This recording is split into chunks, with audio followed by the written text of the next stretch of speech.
mai oyo munene oyo meri oyo elia bato ndenge na ndenge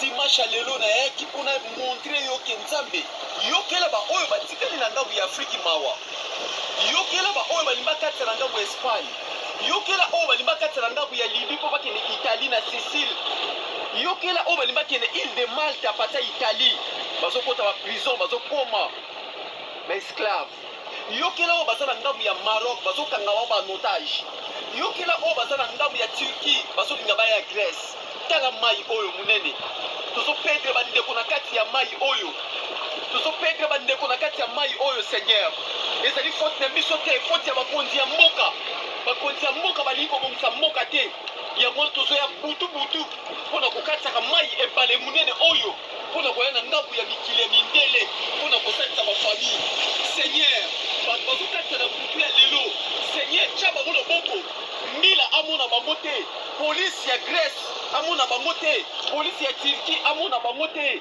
mais loboko na yo bomba bango na kati ya mai oyo mwasi mobali ya Congolais ou Congolaise akokota na kati ya mai oyo Seigneur bakufa te topedre bato combien na kati ya mai oyo ebale munene oyo mpona nini okoyokoyokoela biso mawa te nzambe tosali nini pepe Congolais azokufa kaka na kati ya mai oyo Sénégalais akufaka na mai oyo te Mali akufaka na mai oyo te Guinée akufaka na mai oyo te mpona koya poto visa ekoma pasi Seigneur tokoki ya poto na nzela nini toyei kaka na nzela oyo na ngambu oyo eza ngambu ya Europe me na ngambu oyo bozomona eza ngambu ya Turquie Seigneur mutu nyonso aza na Turquie alingi koya mboka oyo aya Seigneur mimi bato ezali ya kotinda Seigneur tombola loboko na yo tala bavage oyo ezali okoti na mai inévitable okomi komona badolphin na kati ebale ozomona badolphin mbisi munene ozomona bareke mbisi munene Seigneur okosuka wapi yoka mawa mpona pepe Congolais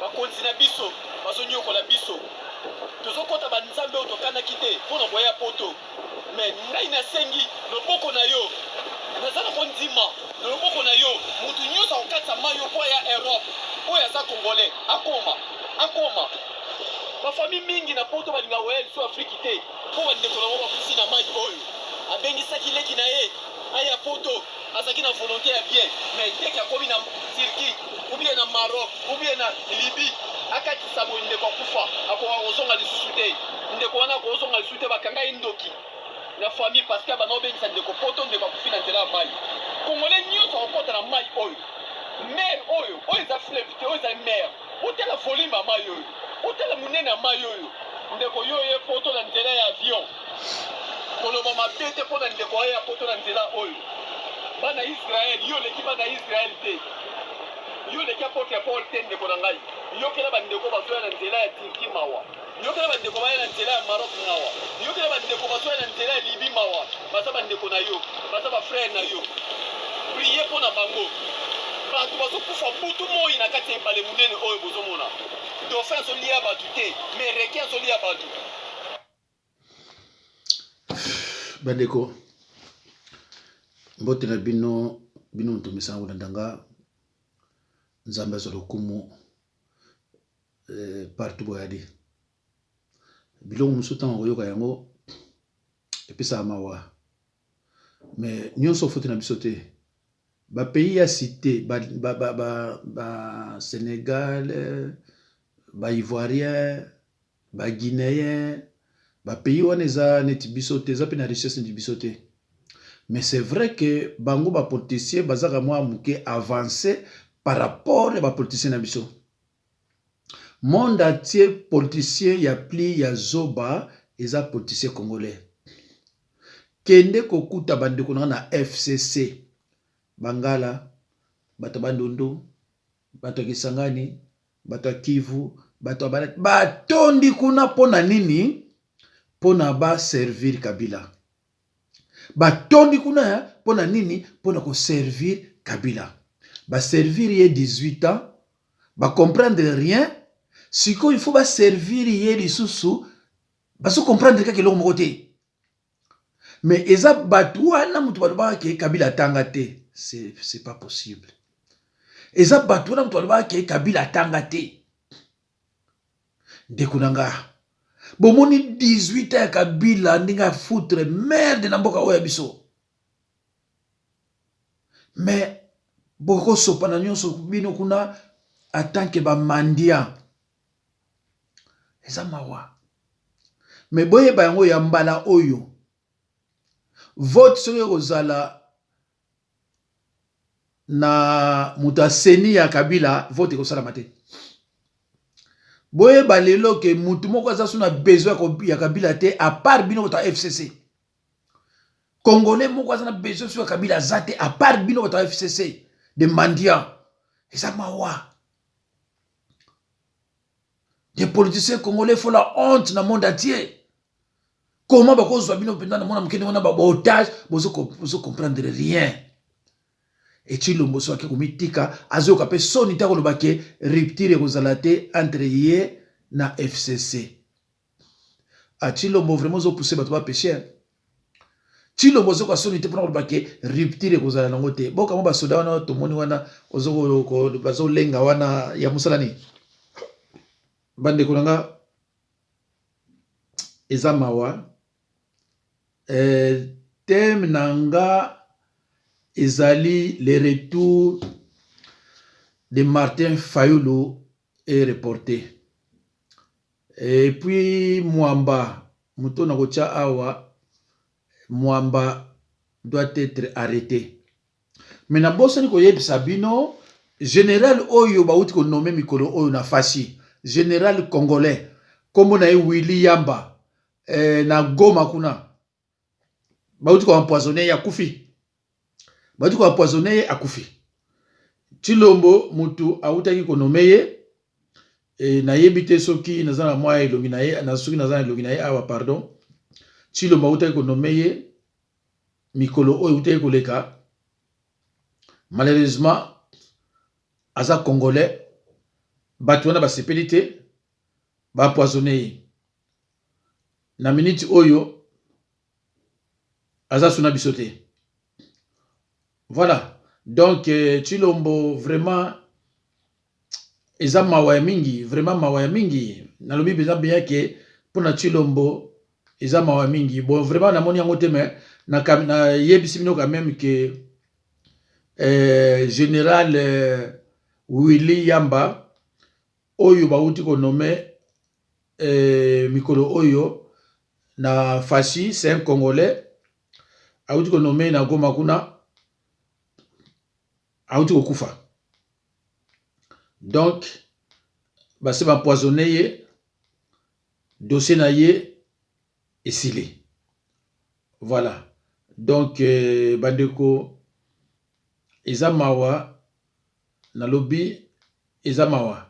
Alors nacha na lobana pona Fayulu omoni na lobaka na Fayulu afanda na États-Unis parce que Nzambe a délivraka bana na ye na bandenge belé.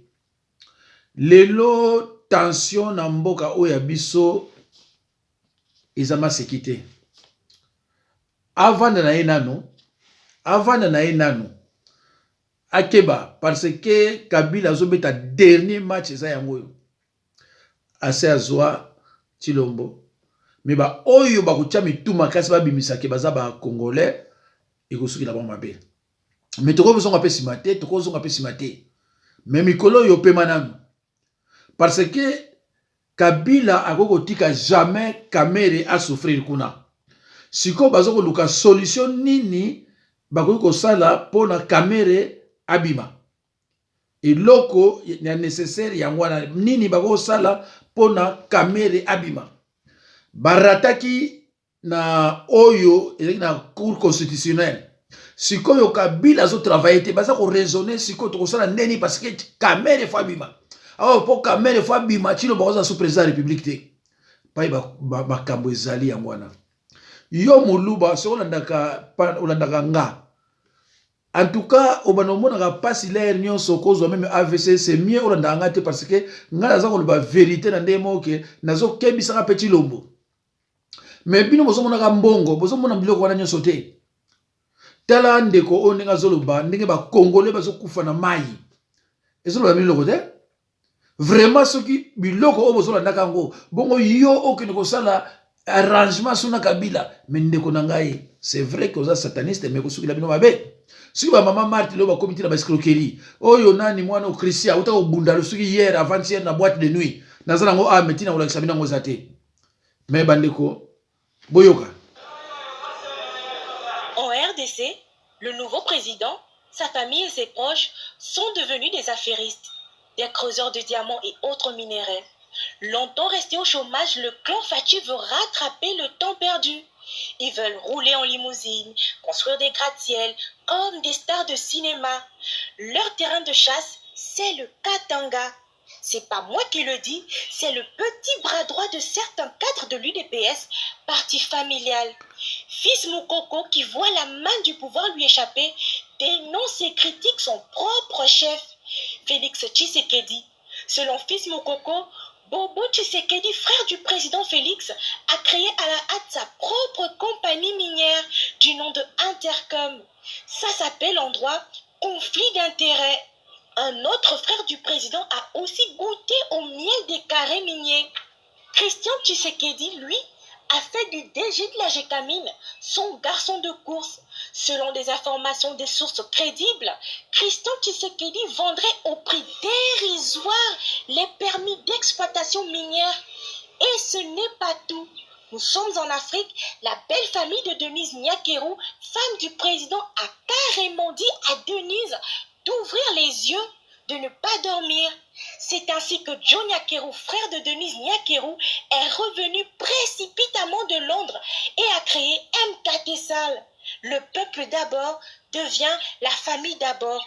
Pendant ce temps, sur les marchés, le dollar grimpe, la population souffre. Le fameux article 15 de Mobutu, débrouillez-vous, revient dans les casseroles. Bandeko, ngalinga na koloba supena mingi te. Mina lingaka bandeko bolanda yango binomoko. Boyokaka qu'est-ce qui va et qu'est-ce qui ne va pas. Vraiment.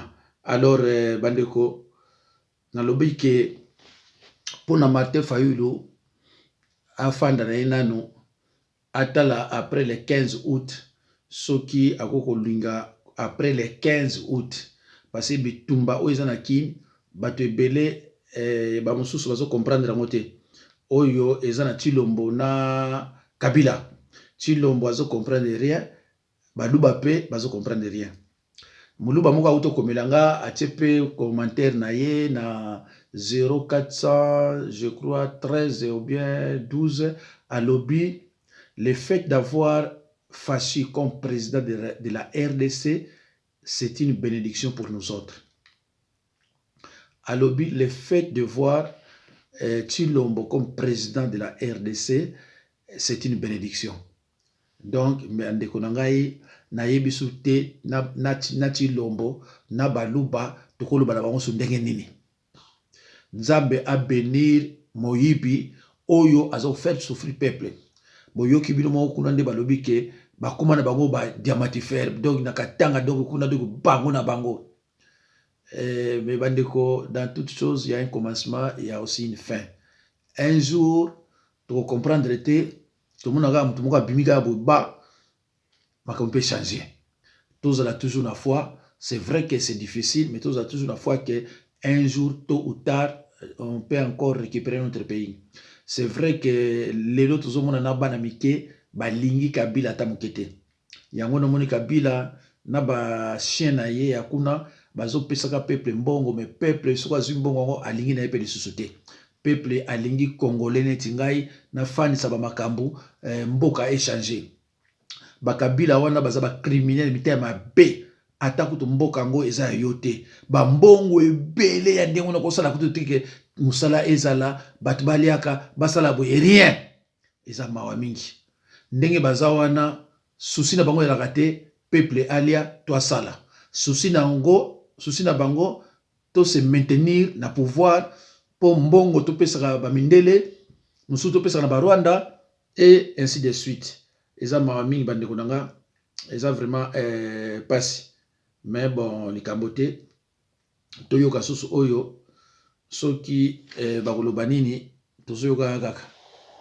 Joseph Kabila, candidat à la présidentielle de 2023. C'est ce que soutiennent ses partisans. La question alimente les salons politiques en République démocratique du Congo et confronte les anti et pro-combat de l'ex-chef de l'État. Pour ceux qui soutiennent le retour du sénateur à vie à la tête de l'État, aucune disposition constitutionnelle ne le lui interdit. Aucune disposition n'interdit aux anciens chefs de l'État de se représenter. La réponse est claire.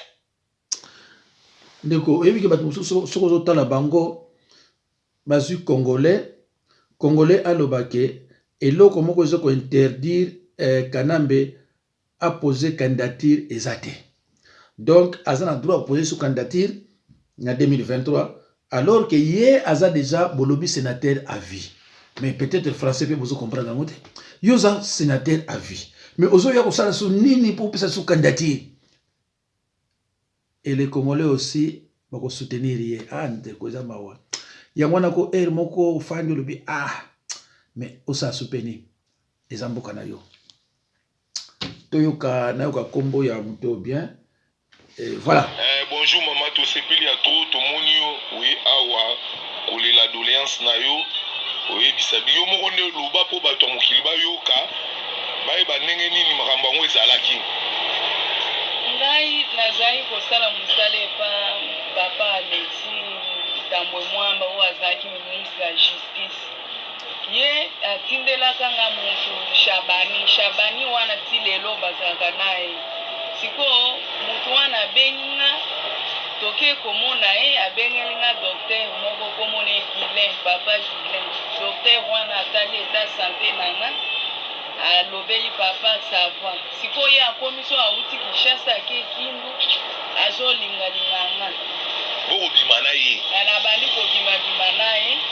Après nde na ye kozwa zemi ya mwana oyo. Ntango na zwi zemi ya mwana ekomi 7 mois atindi mbongo na ye Kinshasa. Okoma na Kinshasa na vwandi epaleki na ye ya mwasi mama Emiliana. Na adresse ni. Na azalaki na Gombe na immeuble na Ethiopole. Siko kovanda wana ye azalaki na habitude ya kotindaka moto aye kozwanga toke na makampagne epa na ye ba 22 heures baye kozolisanga. Après un mois nde namoni lisu garçon na ye o papa azoluka yo. Okoma kuna na tokotika na lopango na kuti mwasi na ye. Nde mwasi yo nde mwasi okutaki Kindu nga na bien. Abengi policien moko komoni gazo. Abengi na Shabani wana liso abengi ba police bobeta ye babeti nga na bandi kosenye bakilati ale abi bokende komwaka ye musika nde bakei po babwaka nga kote ya fleuve kuna mama moko ya social ya Ngaliema na burumesa ya mwasi oyo aza na Kitambo burumesa moko ya mwasi aza na komina ya Kitambo bamonaki batuni pe ba policier bino boza ba policier ya nani oyo biso toza ba policier ya Alexis Tambwe Mwamba siko mwasi oyo abetani burundeni oyo aye komenace mama na lopango esuki wana naye kobota mwana prématuré na nzela après napesi nimero donc mwana oyo tokoloba oyo azali mwana ya Tambwe Mwamba aza mwana na ye ti na première na hôpital ya première so tokie kuna bayebi bakisi ya mwana makambo to asomba siko mwana akomi bazwinga mwana akomi 8 mois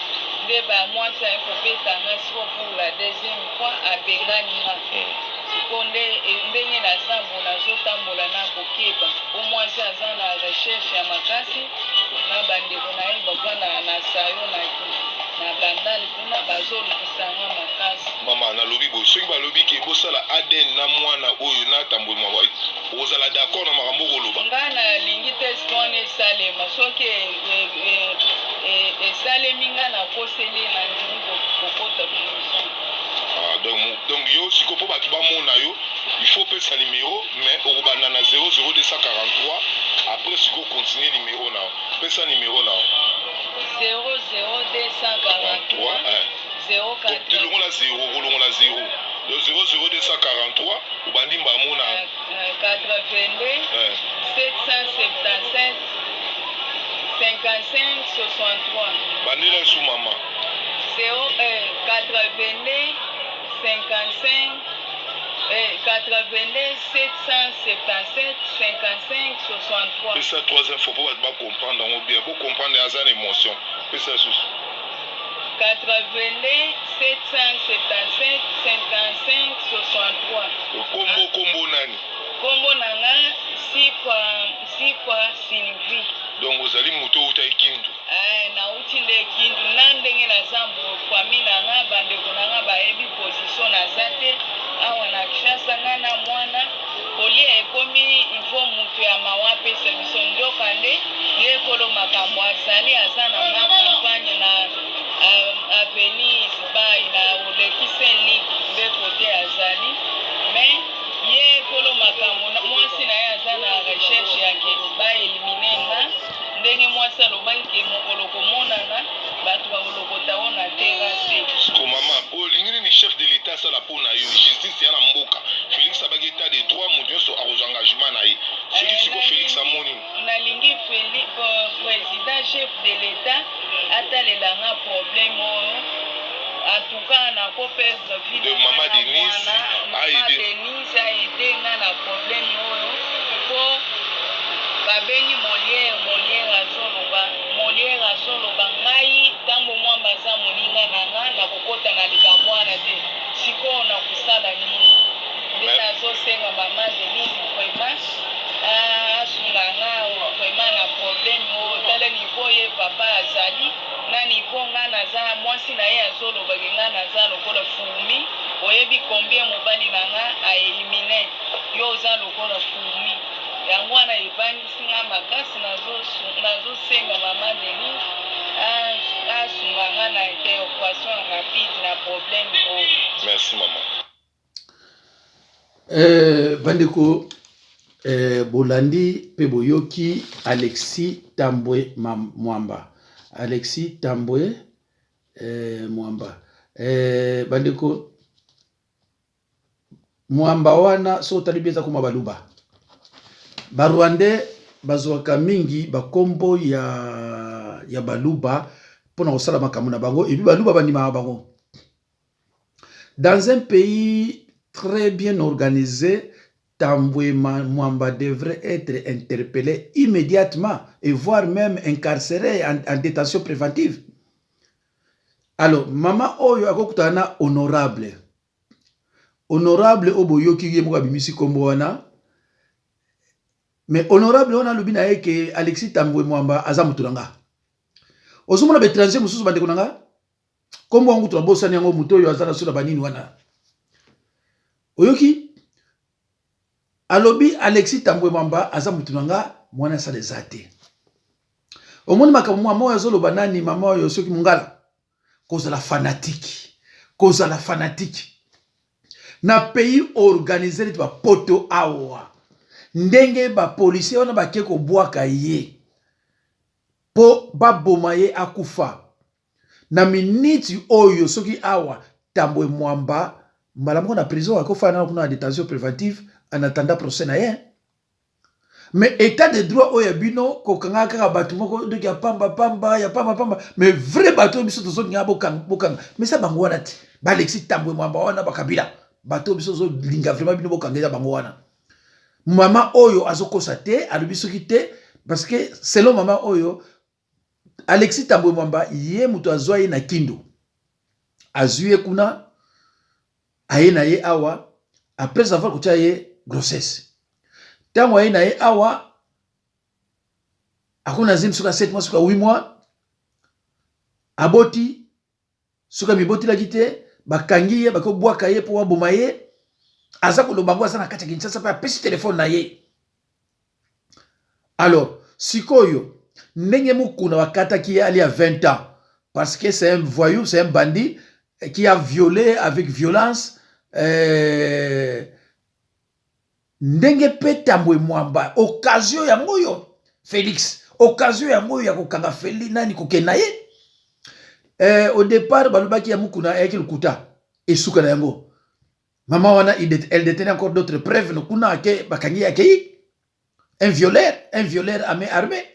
Alors sikoyo Tambwe Mwamba donc soki Tambwe Mwamba asali mama boye donc Tambwe Mwamba aboma na ndinga osakana te boyoki ye moko ndinga lobi ke mwasi na lobi oyebi combien ya elimina ma parole à marque boye oyebi combien ya elimina siko muto yo na boseli kombo na ye ozolo bake aza mutu na ye est-ce que mutu na za congolais batu muso bozo komisa ba congolais na mboka na biso ba Eliezer camarade Eliezer wana est-ce que yaza congolais parce que Tambwe Mwamba mutu na ye Tambwe Mwamba c'est un rwandais mais tango alobi ke aza mutu na ye donc ye pe za rwandais tata nzambe mboka na biso vraiment zamba wa mingi donc ozuka vraiment ka mutu vraiment on nzambe sali bozuye bokena ye po boaka ye akufa mais comment bato kozabite batina ni fois boy et puis Tambwe Mwamba za à l'aise azomona ba vidéo afin na ye ba conseiller au bazo ba $28,000 par mois, ba $15,000 par mois, ba fandi. Mais c'est le moment ya kozwa ko interpeller Tambwe Mwamba ko kangaye ko tiena prison bala boko. Mama oazo kosate. Mutu akosa kaye banaka. Boko yoka ninga zulu ba comprendre que mutu azo kosa, mais moi azo kosate. Nzambe nanga ye. Ba Tambwe Mwamba motema be. Mutu aboma bato na avion ekufa pona bato bakufa pona ye bato nani oyo bato pakatumba mwake soko lilo basate eza tata wana ndeko na nga oyebi ke epesi nga pasi moko ya kosakana te bato mosusu bazo botala mamango yeyo peut-être bomonaki bamosusu bamonaki ye bien te mamango yeyo na mwana ye eza mawa mama akomi mandiante kosengaka biloko ya kolia po alesa bébé bata mokili bokoza na mawa te mais mwana ya boye ayebi nzala mwana ya boye vraiment abandi koyeba nzala mboka oyo eza so mboka te biso kola boye te komaltraite mwana bato kobeta ye siko famille na ye bazokomona boye vraiment eza mawa nzambe na ngai ye nzambe na ngai eza pasi vraiment omonaki banderole sur liwa il y a 220 Congolais na Kipupu. Bomonaki banderole sur liwa il y a ba maman oyo bakundi bango vivante na est ya République démocratique du Congo. Bomonaki yango ba député na bino nyonso ya makelele wa boyokaki bango. Ba journaliste na bino nyonso ya bemission nyonso presque ya kin toko sale la bino liste to lobi omoni mutu songolo ya sala ka ba plein mbongo uta kisika boy objectif nango bokota na wenze ya distraction ya on a to monaki par exemple 17e anniversaire ya Radio Top Congo FM masolo clair teza radio anani radio ya famille Kanambe.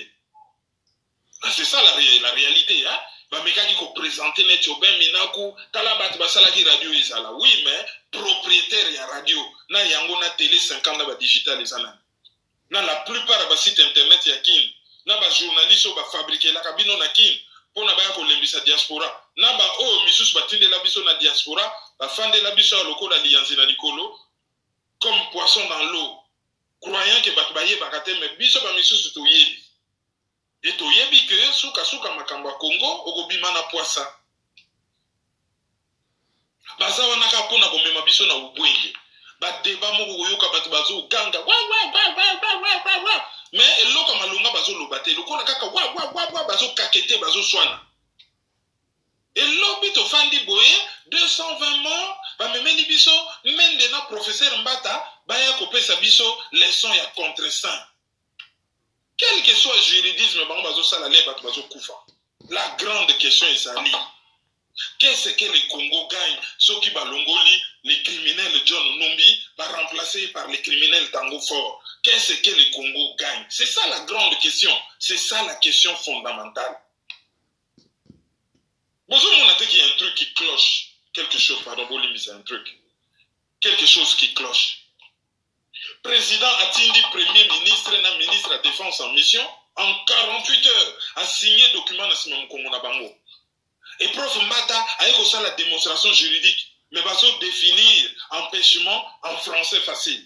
Empêchement, et ça dit absolu, donc un empêchement relatif. Parce que Zalaki Kakanakata Congo. On prend un hélicoptère de l'armée, batindeli document, assigné en zonge na poko. Ou bazeli pendant 48 heures. Ah, article 69 et lobby, yé moutazali garant, azali premier magistrat, azali commandant en chef, yé le moutazali ko apprécier urgence. Quelle était cette urgence-là? Oyo, il fallait que ba nommer Batouana kaka vite fait, mukolowana, bakokaki ko zelate. Sikoso batuni conseil d'état question. Conseil d'État, à Kobanananu, Kotala, ce qui lettre au Premier ministre, à Komaki lettre d'intérim, Ndenga Salaki ko restreindre de pouvoir. Il y a vice-premier ministre qui a joué intérim. Ce qui lettre wana juridiquement, Ezali, n'a pouvoir, donc portée juridique, nango, ce que ça n'a portée juridique ou pas. Ça, c'est la première des choses. Mais la deuxième des choses, il faudrait qu'on définisse qu'est-ce que l'empêchement, il y a Premier ministre. Et troisièmement, au-delà du droit, sur le plan politique. Bazo monate que likambo et salami, et on dirait, basali premier ministre, likambo na sima mokongo. Yé na famille politique na yé. Mais après même so basali likambo na sima mokongo te, nomination ya batuana nyonso tout, ba généraux masunzu, ba généraux obed soki Rwabasera soki nani oya Rwandais. Etali biso na nini bakambukaka ya Rwandais wana bakoma ko recruter ba Rwandais proche à Paul Kagame basalaka basale boulot na région Afrique centrale babomi na Uganda babomi na Rwanda na Burundi pe bazali toujours na bato yo ya international touch power à ne pas confondre avec tous les Rwandais ou tous les Burundais basali ba dégâts na Burundi ba ye na Congo babomi baboma batalati. Bake na Centrafrique, Moussala Mabe. Na Sud-Soudan, Moussala Mabe. Mais pire, ceux qui bozo yoka makelele na poule, ya Congo Brazzaville, ba réfugiés rwandais baza na nzela, ba yakaka ko ba réfugiés na Boutou, on soupçonne, beaucoup de sources soupçonnent que ça le boulot bazo lela na Congo Brazza, eza bango. Et na Bénin, un pays pacifique, kaka leur président Patrice Talon a commis entouré na Bakagame Boys. L'élection salami contestation bakuta bakata batu bambeli et loko ane salamana na benete et Gabon déjà basi bakoteli Gabon et baza ko avancer vers Cameroun ba commis une espèce de pieuvre oyo ba impérialistes occidentaux bazali ko utiliser pour na basala kamabe na contre Bantou peuple babengaka Bantou. Et ceux qui certains Rwandais bazako se rendre compte que ma béwana bazo salango na kombo na bango. Lorsque ba peuple bantou nyonso ya Afrique bako se retourner contre bango, qu'est-ce que biso ba africain pour bango pe bazali ba africain lokola biso, qu'est-ce que biso ba africain toko gagner na guerre fratricide wana. Alors, ba Rwandais wana parmi bango, il y a un certain Gabi Mustafa Mukiza, Rwandais. Aye na Congo RCD